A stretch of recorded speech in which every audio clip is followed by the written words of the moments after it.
Chloe San Jose nilinaw ang dahilan kung bakit hindi inimbita pamilya ni Carlos Yulo. Ipinagtanggol ni Chloe San Jose ang kanyang nobyo, ang two-time Olympic gold medalist na si Carlos Yulo.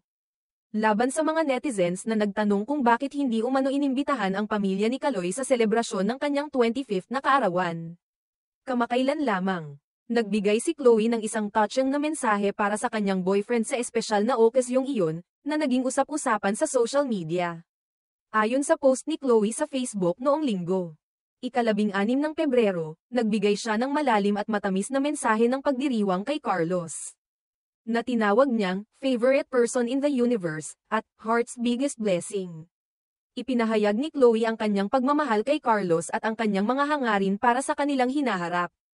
Sa kabila ng mga hindi magandang komento mula sa iba, sa kanyang caption, isinulat ni Chloe, "To my favorite person in the universe and my heart's biggest blessing. Happy 25th birthday mahal ko Carlos.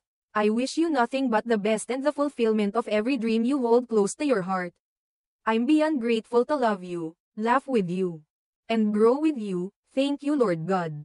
Here's to more birthdays to come and celebrate together. Forever." Makikita sa mga salitang ito ang taus-pusong pasasalamat ni Chloe sa kanyang relasyon kay Carlos at ang pagnanais nilang magkasama pa sa maraming taon. Bilang tugon, nag-post si Carlos ng "I love you" gamit ang isang gif na may kasamang kuting, na naging sagot ni Kaloy sa mga magagandang mensahe ng girlfriend niya. Kasama ng post ni Chloe ang ilang sweet moments nila ni Carlos, kabilang ang mga larawan kung saan magkasama silang hawak ang cake ni Kaloy. Subalit, sa comment section ng post, may mga netizens pa ring hindi natuwa sa hindi pagkakaroon ng pagdiriwang kasama ang pamilya ni Carlos. May mga nagtanong kung bakit hindi inimbitahan ang pamilya ni Kaloy sa nasabing selebrasyon ng kanyang kaarawan. Isa sa mga komento ng isang basher ay, "Nagpapakasaya ka pero ang magulang mo di mo pinapansin, happy."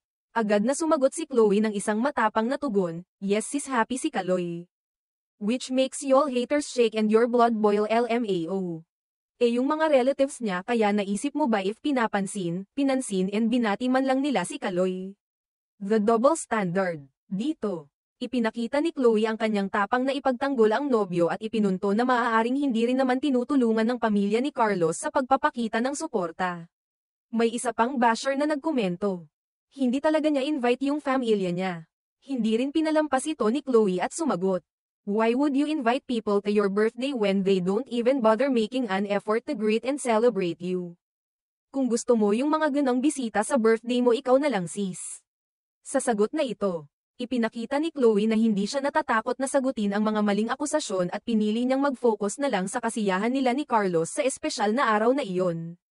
Sa kabuuan, ipinakita ni Chloe ang kanyang matinding pagmamahal at suporta kay Carlos Yulo. Hindi lang niya ipinagtanggol ang kanyang nobyo laban sa mga haters, kundi nagbigay din siya ng magandang mensahe na nagpapakita ng kahalagahan ng pagpapahalaga sa mga taong tunay na nagmamahal at nagsusuporta sa atin, sa kabila ng mga pagsubok na dumarating. Sa huli, nagpapakita ito ng lakas at respeto sa kanilang relasyon, pati na rin sa mga hindi nakakaintindi ng kanilang mga personal na desisyon.